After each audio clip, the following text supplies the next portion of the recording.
সেদিনকার হঠাৎ করে না বলেই দাদাভাই চলে এসেছিলো আমাদেরকে নিতে। তো দাদাভাই বলল, "চল আমি এসছি অনেক দিন হলো, গিয়ে কটা দিন থেকে আসবে।" তো চলে গেলাম, মাও পারমিশন দিয়ে দিল।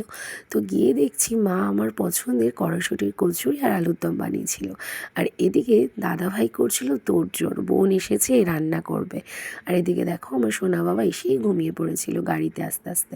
তারপরে ও দিদুনুকে ফল কেটে দিচ্ছিল। আর ওইদিকে দেখো দাদাভাই আমার জন্য স্পেশাল বানাচ্ছিল হচ্ছে চিকেন কষা, সবার জন্যই বানাচ্ছিল। তারপরে লাঞ্চ টাঞ্চ সেরে আমরা একটু ড্রাই ফ্রুটস খাচ্ছিলাম। তারপরে চলে এলো ফুচকা।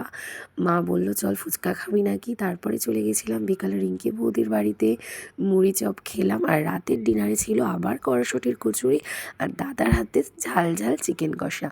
তারপরে দেখো রাত্রির বাজে 10:30, মামু মিমির সাথে আমার সোনা বাবা বসে পড়েছে খেলতে, তা নাকি আবার ব্যাডমিন্টন খেলতে।